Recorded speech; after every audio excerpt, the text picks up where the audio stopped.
Hey everyone, welcome back to another deep dive. Today we're going to be exploring Avidity Biosciences. Avidity Biosciences. And, they're a company that's making some serious waves in the RNA therapeutics world. Yeah, definitely a fascinating company to look into. They're really targeting a niche that's been underserved for a long time, that muscle disease area. And they're going about it in a really unique way with these things called AOCs. AOCs, that's antibody oligonucleotide conjugates, right? Exactly. Yeah. So it sounds really complex, but when you break it down, It does sound pretty complex. it's actually a pretty elegant solution. They're essentially combining the power of antibodies, which are like these, super specific targeting molecules, with these therapeutic RNA payloads. Uh, And they're essentially creating these like guided missiles that deliver medicine directly to the muscle cells. that's incredible. I mean, that's like the holy grail of targeted medicine, right? Exactly. And this has the potential to revolutionize how we treat some really debilitating conditions.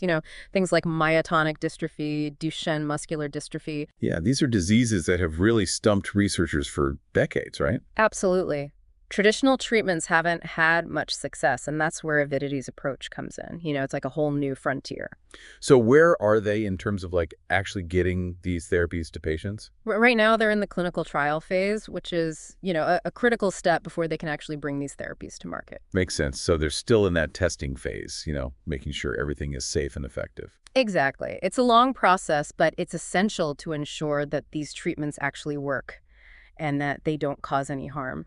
Right. So while they're, working on getting their products approved, how are they funding all this research and development? I mean, these trials are not cheap. Yeah, definitely not.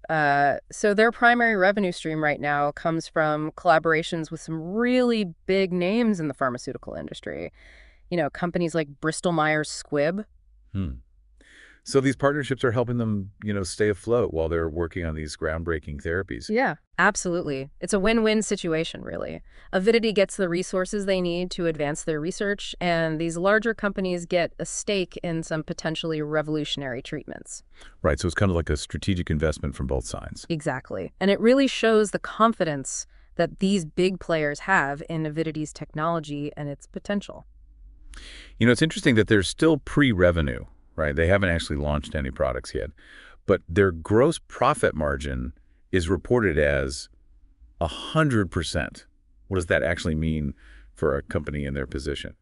Right, so that might seem a bit counterintuitive, but 100% gross profit margin in this case means that they're not incurring any direct costs in generating their current revenue, which, like we said, primarily comes from these collaborations. Oh, okay. So all the money they're receiving from these partnerships is going straight to their bottom line. Exactly, and that's a good indicator of potential profitability down the line once they do start generating revenue from product sales. Gotcha. So it's not like they're making a profit right now. But the fact that they're not losing money on their collaborations is a positive sign. Absolutely. It shows that they're managing their resources well and that they're in a good position to become profitable once their products hit the market. Okay, that's good to hear. Yeah. Now let's shift gears a bit and talk about the team behind all this. Yeah. I mean, Avidity's success really hinges on its leadership, Yeah. right? So what can you tell us about their management team? Well, their leadership is definitely one of their strong points. Sarah Boyce, the CEO, has been instrumental in transforming Avidity from a primarily research-focused entity to a clinical stage company. Hmm. So she's really been the driving force behind that progress. Absolutely. And it's not just her. The entire management team boasts extensive experience in drug development and clinical trials, which is absolutely crucial in the biotech industry. Right, because navigating the complexities of bringing new therapies to market, that requires specialized knowledge and a proven track record. Exactly. And Avidity's management team seems to have both the scientific expertise and the business acumen to succeed in this challenging field. That's encouraging to hear. Yeah. Now let's dive into the nitty-gritty of their financial health. How are they doing in terms of funding, spending, and debt? Sure. So they're in the investment phase right now, which means they're spending a lot on research and development to push their AOC platform forward and get those clinical trials moving. Yeah, so they're burning through cash, but it sounds like it's for a good reason. Yeah, exactly. It's a common scenario for pre-revenue biotech companies. They're investing heavily in their future. Are there any red flags we should be aware of, though? I mean, are they overspending? Are they racking up a ton of debt? Their financials actually look pretty solid overall. Their debt is minimal, which is a good sign they're taking a fiscally conservative approach. Plus, they have a substantial cash reserve of around $1.5 billion. Wow, that's a decent chunk of change. It is, and it gives them a decent runway to continue their operations and research without having to constantly worry about raising more capital. Okay, so they're not in a precarious financial position, which is always good to know. They're spending wisely, managing their debt, and have a good cushion in the bank. So far, so good. Well, Now, I'm curious to know what the market thinks about Avidity. Are investors excited about them, or are they flying under the radar? Well, that's a great question, and it leads us perfectly into our next topic, market sentiment. We'll discuss that in detail when we come back, but I can tell you this, Avidity is definitely attracting attention. Ooh, that sounds promising. We'll be right back after a short break. All right, so we're back and ready to dive into market sentiment for Avidity Biosciences. What's the word on the street? Are analysts feeling optimistic about their future? Well, the overall sentiment is pretty bullish. Analysts have set price targets that range from $48 to a whopping $96. Wow, that's a pretty wide range. What's driving that kind of optimism? Yeah, that's a significant potential upside considering their current stock price. So some of the big names, throwing their weight behind Avidity are Cantor Fitzgerald Barclays and the Evercore ISI Group. So these are some heavy hitters in the investment world. Oh, yeah. They're all pretty impressed by Avidity's unique AOC platform and its potential to, really shake up the treatment landscape for these rare muscle diseases. It makes sense. A company with a groundbreaking technology targeting a market with unmet needs is bound to get attention. But is it just hype? Or is there something more concrete fueling this optimism? No, it's not just hype. Positive news coming out of their ongoing clinical trials is a major factor. It's not just potential, it's actual results that are getting investors excited. Exactly. Any promising data they release tends to boost investor confidence and attract more attention from the market. It's all about proving that their technology actually works. Right, because clinical trials are where the rubber meets the road. What about regulatory approvals? Have those played a role in shaping market sentiment? Absolutely. Securing approvals and designations from regulatory bodies like the FDA, that's a big deal in biotech. It's like a stamp of approval from the authorities. Right. Exactly. It not only validates the science behind the therapy, but also de-risks the investment to some extent. So those regulatory wins are giving investors more confidence that Avidity is on the right path. But let's be realistic here. Biotech is a notoriously volatile industry. How much of a concern is that for potential investors? Yeah, you're right. Volatility is just part of the game in biotech. There are always going to be ups and downs, even for the most promising companies. So you're saying that even if Avidity is doing everything right, there's still a chance that their stock price could take a hit. Exactly. Unexpected setbacks in clinical trials, regulatory hurdles, even broader market trends can all impact a company's stock price. That's a fair point. It's a high-risk, high-reward kind of investment. Speaking of investors who are the major players holding shares in Avidity, does their ownership structure give us any insights? Let's move on to ownership structure. The dominant force here is institutional investors. These are like the big investment firms, right? Exactly. They hold nearly 80% of the company's shares. Think BlackRock, Vanguard, those kinds of institutions. So these are institutions with deep pockets and typically a long-term investment perspective. Yeah, exactly. They're not looking to make a quick buck. They're betting on Avidity's long-term success. That's interesting. It seems like the smart money is on Avidity. It makes me wonder, though, what about insider ownership? Are the executives and board members investing in their own company? That's a sharp observation. Insider ownership is actually quite low at Avidity. So the people who know the company best aren't exactly rushing to buy up shares. Well, it's not necessarily a red flag. It could be interpreted in a few ways. Some might see it as a lack of confidence from the management team, while others might see it as a sign that they're comfortable with their compensation packages and not necessarily tying their personal wealth directly to the company's stock performance.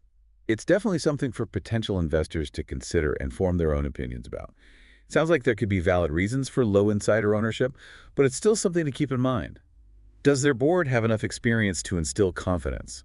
Oh, absolutely. Avidity has a diverse board of directors with extensive experience in the biopharmaceutical industry. So they've got some seasoned veterans guiding the ship. Exactly. That kind of experience is critical in providing guidance and oversight, especially for a company navigating the complex world of drug development. Okay, so they've got a strong board, even if insider ownership is low.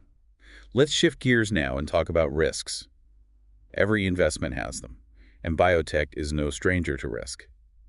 What are some of the key risks associated with Avidity? I think a good way to frame our risk assessment is with a SWOT analysis. We've already touched on their strengths, their AOC platform, the strong intellectual property, the experienced leadership team, and those lucrative partnerships. Right, we've talked about all the things that make Avidity a compelling investment. Huh. But every strength can have a flip side, right? Mm-hmm. And that leads us to weaknesses. Exactly. So let's talk weaknesses. Yeah. What are some of the potential vulnerabilities that investors should be aware of? Well, one notable weakness is their heavy reliance on a small number of product candidates. So they're kind of putting all their eggs in a few baskets. In a way, yeah. If one of their lead programs were to fail in clinical trials, it could be a significant setback for the company. Their pipeline, while promising, isn't as diversified as some other more established biotech companies. So there's a higher degree of risk if one of their key projects doesn't pan out. That makes sense. What about opportunities? What are some of the potential growth avenues that Avidity could capitalize on? Well, the opportunities for Avidity are vast. The market for rare muscle disease treatments is expanding rapidly, and there's a huge unmet need for effective therapies. And they're also exploring the potential of their AOC platform to target other therapeutic areas beyond muscle diseases. Imagine the possibilities if this technology could be applied to cancer, neurological disorders, or even infectious diseases. That's mind-blowing. It sounds like they're just scratching the surface of what their technology can achieve if it proves to be as versatile as they hope. It sounds like they're well-positioned to capitalize on the growing demand for innovative therapies. But what about the threats? What external factors could potentially hinder Avidity's progress? Well, the biotech landscape is incredibly competitive with numerous companies vying for funding, partnerships, and market share. And regulatory hurdles are always a challenge. Getting new therapies approved is a rigorous and time-consuming process. And let's not forget the financial challenges. Developing and commercializing new drugs is incredibly expensive, and there's always the risk that a promising therapy might not make it to market. Exactly. And even if a therapy is approved, securing reimbursement from insurance companies can be another major hurdle, especially for treatments targeting rare diseases. So they're facing stiff competition, regulatory complexities, and the ever-present financial risks inherent to the biotech industry. It sounds like it's a tough road ahead, but also potentially very rewarding if they can overcome these challenges. That's the nature of the beast in biotech, high risk but potentially high reward. Now it's time to synthesize all this information and arrive at a brief conclusion. What's the overall takeaway from our deep dive into Avidity Biosciences? So we've covered a lot of ground here. We've gone through their innovative approach to treating muscle diseases, their strong financial position, that bullish market sentiment, and even the potential risks they face. What does it all mean for someone like you who might be thinking about investing in this company? Well, I think the main takeaway here is that Avidity Biosciences is a company with some really fascinating technology in a pipeline that could be a real game changer for patients with these rare muscle diseases. They're tackling a market with enormous unmet needs, and their AOC platform, it could really be the key to unlocking those effective treatments. It's definitely exciting, but it sounds like it comes with its fair share of risks too, like you were saying earlier. As with any investment, especially in biotech, it's crucial to weigh those potential rewards against the inherent risks. What advice would you give to someone trying to make a decision about investing in Avidity? I think the most important thing to remember is that this deep dive, it's just a starting point. It's designed to give you a good overview of the company, but it's not a substitute for doing your own thorough research. Right, exactly. Take a look at the sources we've linked in the show notes. Yeah. Or dig a little deeper into the areas that pique your interest and see what conclusions you draw. Maybe even check out the comments section. See what other listeners are saying about Avidity and whether they see it as a potential investment. Yeah, and here's a final thought to leave you with. As promising as Avidity's work is in muscle diseases, what if their AOC technology could be applied to other areas? Imagine the potential if it could be used to treat cancer, neurological disorders, or even infectious diseases. The possibilities are pretty mind-boggling. It makes you wonder if Avidity is really just scratching the surface of what their technology can achieve. That's the beauty of scientific innovation. It opens doors to things we never even thought possible. Well, if you're as intrigued by Avidity and the potential of RNA therapeutics as we are, we encourage you to check out the Stock Analytics AI YouTube channel. We'll be doing more deep dives into companies like this that are really pushing the boundaries of science and technology. And as always, a reminder that this deep dive is for informational purposes only, and it's not financial advice before making any investment decisions. Please consult with a qualified financial advisor who can help you assess your individual risk tolerance and financial goals. We leverage the power of AI in our research to analyze vast amounts of data. But it's important to remember that AI is a tool, not a crystal ball. Do your own research. Think critically. Consider multiple perspectives before making any investment decisions. Thanks for joining us on this deep dive into Avidity Biosciences. We hope you found it informative and engaging. Until next time, keep learning, keep exploring, and keep investing wisely.